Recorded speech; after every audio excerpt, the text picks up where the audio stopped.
الحمد لله وكفى وسلام على عباده الذين اصطفى أما بعد فأعوذ بالله من الشيطان الرجيم بسم الله الرحمن الرحيم ولا تقربوا مال اليتيم إلا بالتي هي أحسن حتى يبلغ أشده وأوفوا الكيل والميزان بالقسط لا نكلف نفسا إلا وسعها وإذا قلتم فاعدلوا ولو كان ذا قربى وبعهد الله أوفوا ذلكم وصاكم به لعلكم تذكرون اللهم صل على سيدنا ومولانا محمد وعلى آل سيدنا ومولانا محمد وبارک وسلم۔ سورہ انعام کی یہ ایک آیت مبارکہ ہے، ایک آیت اس سے پہلے ہے اور ایک آیت اس کے بعد ہے۔ ان تین آیات مبارکہ میں 10 احکامات بیان کیے گئے ہیں۔ سورہ انعام قرآن مجید کی جامع ترین صورتوں میں سے ہے، جس کے بارے میں بعض روایات میں یہ بات بھی آتی ہے کہ جب اس کا نزول ہوا تو سید الملائکہ جبریل امین کے جلب میں 70,000 فرشتے اللہ کی تسبیح و تقدیس پڑھتے ہوئے اس سورت کو چھوڑنے کے لیے آئے۔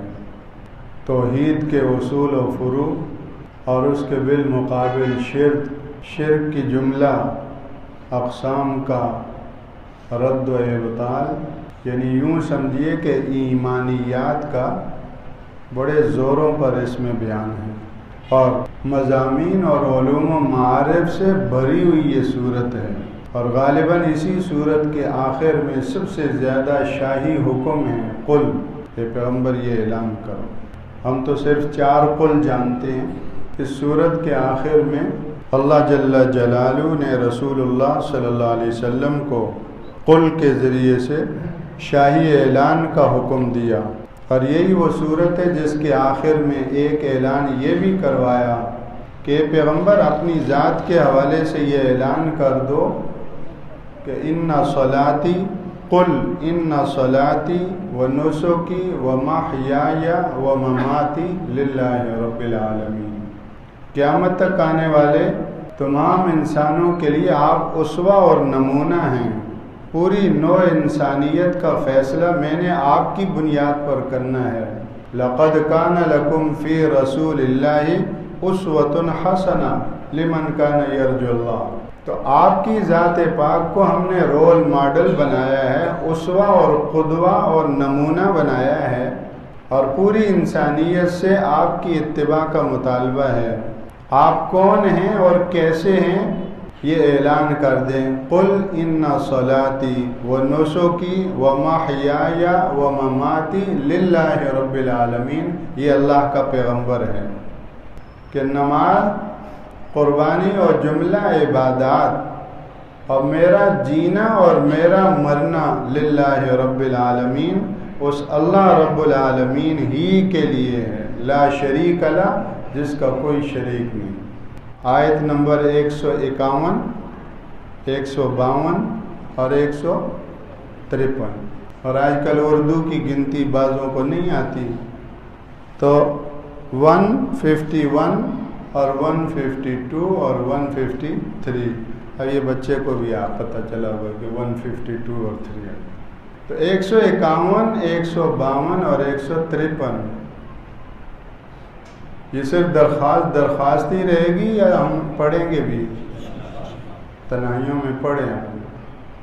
اس کی ایک وجہ خصوصیت سے یہ بھی عرض کر دوں کہ اللہ کے رسول صلی اللہ علیہ وسلم نے ایک مرتبہ ارشاد فرمایا کہ کون ہے جو ان 3 آیات کے اوپر میرے ہاتھ پر بیعت کرے؟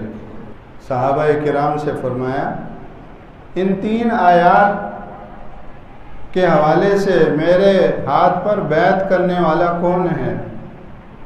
ان کی پابندی رکھے گا وہ، اور فرمایا کہ جو اس بیعت کو پورا کرے تو اللہ جل شانہ نے اپنے ذمے اس کا جنتی ہونا لازم کر دیا۔ حضرت عبداللہ بن مسعود رضی اللہ تعالیٰ عنہ وہ ارشاد فرماتے ہیں کہ جو شخص یہ چاہے کہ رسول اللہ صلی اللہ علیہ وسلم کا ایسا وصیت نامہ دیکھے کہ جو مہر زدہ ہو، آپ کی مہر اس پر لگی ہوئی ہو۔ مہر والی چیز جو ہوتی ہے جس پر مہر لگی ہو تو وہ یقینی ہوتی ہے، اور مہر لگائی اسی لیے جاتی ہے، مہر توثیق کے لیے ہوتی ہے، تیقن کے لیے ہوتی ہے۔ مہر سے کسی بھی چیز کی وثاقت اور اس کا اصلی ہونا وہ ثابت ہوتا ہے کہ ہاں ان کی مہر لگی ہے۔ محکمہ ہے، کمپنی ہے، حکومت ہے، کسی کی بھی مہر لگی ہونا یہ اس چیز کے ثبوت کا ذریعہ ہے۔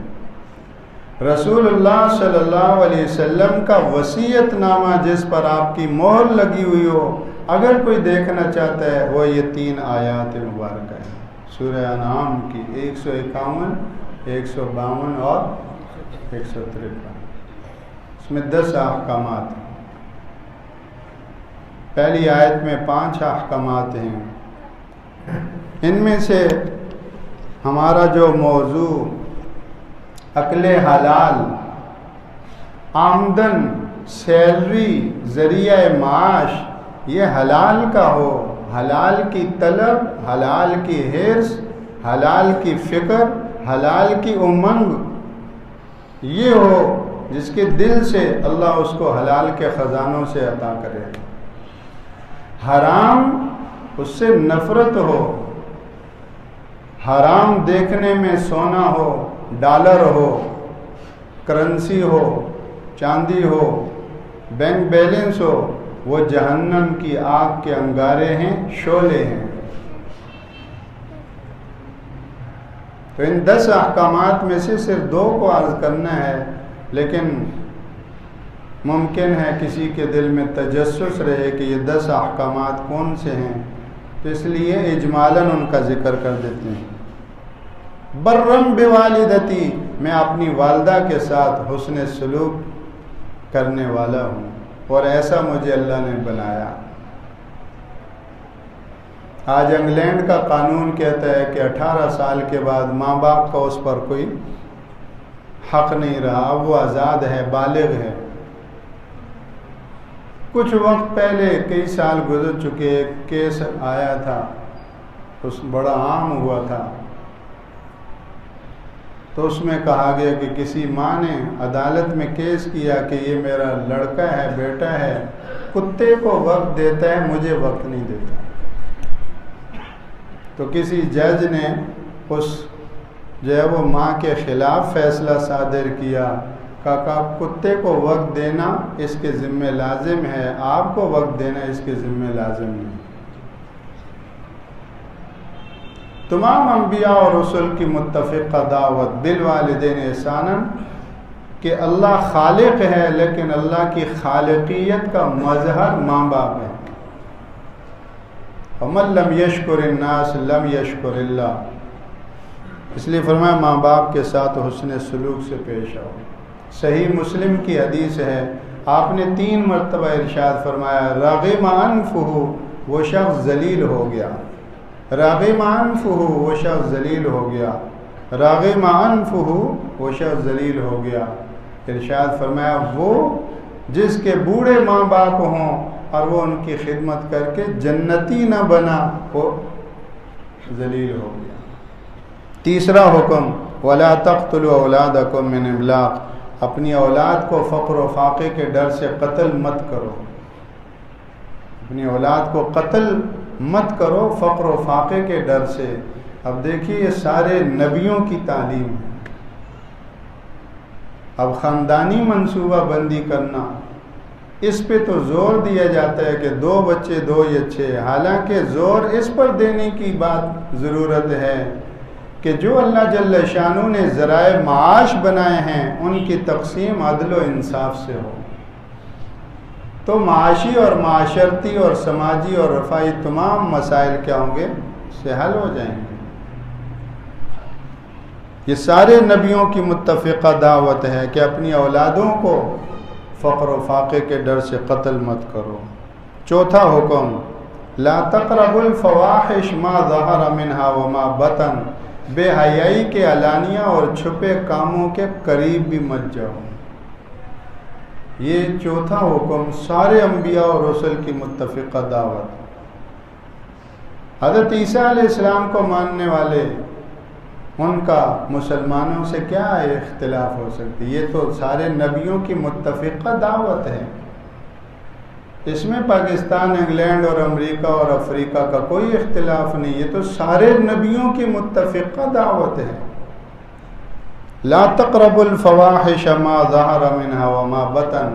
اللہ کا قرآن پوری انسانیت کو ایک رحمت کے سائے میں جمع کرتا ہے اور متفق بناتا ہے کہ ٹولیوں ٹولیوں میں بٹ کر اپنے ایک دوسرے کے دشمن مت بنو، بلکہ اس اللہ کے بن کر عزت والی زندگی پہ آؤ۔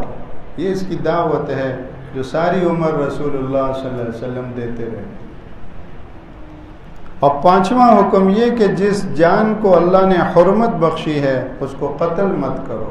لا تقتلوا النفس التي حرم اللہ الا بالحق۔ یہ 5 حکم پہلی آیت میں۔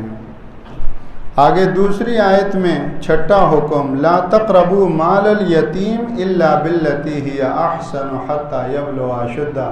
یتیم کے مال کے قریب بھی مت جاؤ سوائے عمدہ اور بہترین طریقے کے۔ عمدہ اور بہترین طریقہ یہ ہے کہ یتیم کے مال کو اس پر اچھے طریقے سے خرچ کرو، اور اگر یتیم کا مال کہیں کاروبار میں لگا کر اس کی حفاظت کرنا چاہتے ہو یا اس کو بڑھانا چاہتے ہو تو یہ بہترین طریقہ ہے۔ لیکن اس کے علاوہ یتیم کا مال ہڑپ کرنا، یتیم کا مال ناجائز اپنے استعمال میں لانا تو دور کی بات، اس کے قریب بھی مت جاؤ۔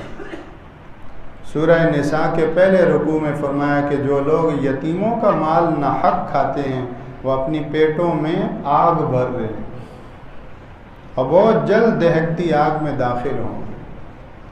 سب سے بدتر گھر اس کو کہا گیا جس میں یتیم ہو اور اس کا حق مارا جا رہا۔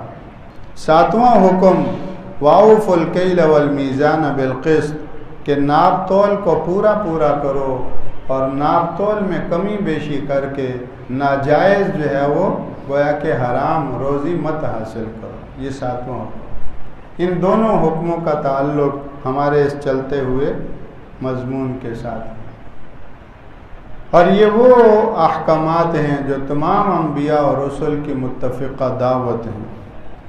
لا نکلف نفسا الا وسعها، ہر انسان کو اس کی استطاعت کے بقدر ہی ہم مکلف بناتے ہیں۔ اگر کوئی ناپ تول میں ممکن حد تک احتیاط کرتا ہے اور خوف خدا کے ساتھ چلتا ہے، اپنی ڈیوٹی حتی الامکان پوری دے رہا ہے، پھر بھی اس کے اندر انسانی بساط کے مطابق کوشش کرنے کے باوجود کمی کوتاہی رہ جاتی ہے، تو فرمایا کہ وہ ہم معاف کر دیں گے، کیونکہ اس نے اپنی بساط کے مطابق اپنی تنخواہ، اپنا مشاعرہ، اپنی سیلری، اپنی کمائی حلال بنانے کی کوشش کی ہے، اپنی ذمہ داری اور اپنی ڈیوٹی پوری دینے کی کوشش کی ہے۔ انسانی عذر کی بنا پر یا نادانستہ طور پر کہیں کمی کوتاہی ہو گئی تو فرمایا کہ ہم اس کو معاف کر دیں گے۔ لا نکلف نفسا الا وسعها۔ لیکن دیدہ اور دانستہ، ایک مرتبہ ایک صاحب ہوٹل پر کام کر رہے تھے تو پتہ نہیں کیسے بات چلی تو پتہ چلا وہ اسکول میں ٹیچر ہیں۔ کہ بھئی آپ اسکول میں ٹیچر ہیں، ہوٹل پہ کام کر رہے ہیں؟ تو پتہ چلا کہ وہ یہاں کام کر رہے ہیں اور جو ٹیچر کی تنخواہ وہ دونوں تقسیم کر رہے ہیں، افسر صاحب اور یہ۔ اب وہ ایجوکیشن کے شعبے میں جو ذمہ دار ہوں گے، ان کی تنخواہ بٹ رہی ہے، کچھ ٹیچر کو مل رہی ہے، کچھ ان کو مل رہی ہے، اور اسکول میں ان کی حاضری لگ رہی ہے، اور یہ یہاں ہوٹل پہ کام کر رہے ہیں۔ نسلہ ٹاور کا بڑا مسئلہ ہے، لوگ بہت پریشان ہیں۔ کتنے لوگ ہیں جو اپنی زندگی بھر کی کمائی جمع پونجی وہاں لگا کر، اب اگر یہ نسلہ ٹاور خلاف قانون ہے، غلط ہے، ناجائز زمین پر ہے، تو اس میں بسنے والوں کو گھر سے نکالنے سے پہلے اس کا کھڑا کرنے والے، اس کی اجازت دینے والے، ان کو فوراً جو ہے وہ لوگ تو یہ کہہ رہے ہیں، عوام یہ کہہ رہی ہے، اور اصول اور عقل کا تقاضا بھی یہی ہے کہ ناجائز کی اجازت دینے والے کو پہلے گرفت میں لایا جائے، وہ محکمے اور وہ محکموں کے وہ رشوت خور افسران، ان کے اوپر ہاتھ ڈالا جائے کہ آپ نے اس غلط جگہ پہ ناجائز طریقے سے بلڈنگ کھڑی کرنے کی اجازت کس بنیاد پر دی اور کیوں دی ہے۔ لوگوں نے اپنی تمام تر جمع پونجی، خون پسینے کی کمائی یہاں لگا کر آپ کے اجازت اور آپ کے لیٹر اور آپ کی اجازت کی بنیاد پر یہ لگائی ہے، ان سب متاثرین کو ان کا معاوضہ واپس دو اور ان کو معاوضہ دلا کر اور سارے جو ہے وہ ان کی ادائیگی کروا کر اب اس کو 2 منٹ میں ختم کر، تاکہ آئندہ کے لیے بھی فتنے اور فساد اور حرام کی جو روزی ہے، رشوت خوری ہے، اس کے دروازے بند ہو جائیں۔ اس لیے فرمایا یہ سارے نبیوں کی متفقہ دعوت ہے۔ کتنے حکم ہوئے؟ 8واں حکم، وَإِذَا قُلْتُمْ فَعْدِلُوا، جب بات کرو تو عدل و انصاف کی حق بات کرو، نہ حق بات نہ کرو، وَلَوْ كَانَ ذَا قُرْبَى، اگرچہ رشتہ دار ہی کیوں ہونا، رشتہ دار کا لحاظ نہ کرو، اللہ کا لحاظ کرو جس اللہ نے حکم دیا ہے۔ ہم دوستی میں آ کر، رشتہ داری میں آ کر، تعلق میں آ کر اور جانبدارانہ گفتگو کر کے تو اللہ کی ناراضگی مول لیتے ہیں، اس سے منع کیا۔ فرمایا یہ تمہاری زبان چونکہ اللہ نے دی ہے، میڈین امریکہ تو ہے نہیں کہ یہ امریکی زبان بولے، یا میڈین فرانس تو ہے نہیں کہ یہ جو ہے وہ یہ تو میڈ بائی اللہ ہے، جس اللہ نے یہ زبان دی ہے وہ بولو جس سے اللہ راضی اور خوش ہو، اور اللہ کی ناراضگی نہ بولو۔ اذا قلتم فعدلوا، جب جو بات کرو عدل کی بات کرو، حق کی بات کرو، ولو کان ذا قربا، اگرچہ اپنی پارٹی والا کیوں نہ ہو، اپنا تعلق والا کیوں نہ ہو۔ کتنا بڑا امتحان ہے، ہم سب امتحان میں ہیں۔ کہاں ہم اپنی پارٹیوں کا لحاظ کرتے ہیں اور غلط بول رہے ہوتے ہیں، محض پارٹی کی وجہ سے جانتے ہیں کہ یہ غلط ہے لیکن پارٹی کی وجہ سے وہ غلط بول رہا ہے، رشتہ داری کی وجہ سے، دوستی کی وجہ سے میرا غلط بول رہا ہے، اس کا ضمیر اندر سے اس کو جھنجھوڑ رہا ہے کہ غلط، لیکن وہ بول رہا ہے۔ فرمایا ایسا مت کرو۔ وَبِعَهْدِ اللَّهِ أَوْفُوا، کتنے ہوئے؟ 8۔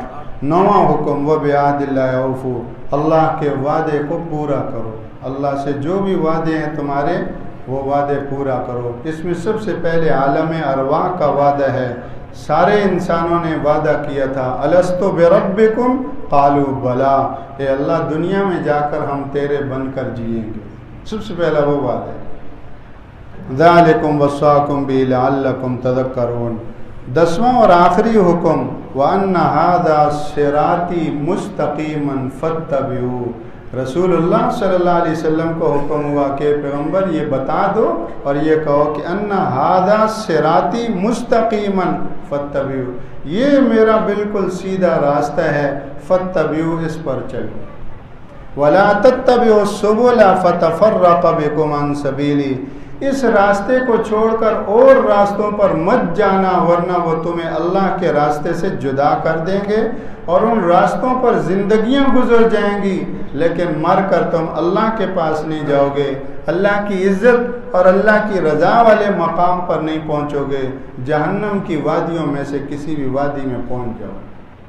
فتفرق بكم عن سبیلی، یہ تمہاری زندگی اور موت کا مسئلہ ہے، اس میں رنگ کا اور زبان کا اور پارٹی کا اور کوئی مسئلہ نہیں، تمہاری ذات کا اور تمہاری زندگی اور موت کا مسئلہ ہے۔ اس راستے پر چلو تو دنیا اور آخرت کی عزتیں تمہارا استقبال کریں گی، اور اگر اس راستے کو چھوڑا تو ناکام ہو جاؤ گے۔ ذالکم وصاکم بہ لعلکم تتقون، یہ 10 کے 10 احکامات ہیں، اللہ جل وعلا ہمیں ان کی پابندی کی توفیق نصیب فرمائے۔ سبحانک اللہم و بحمدک۔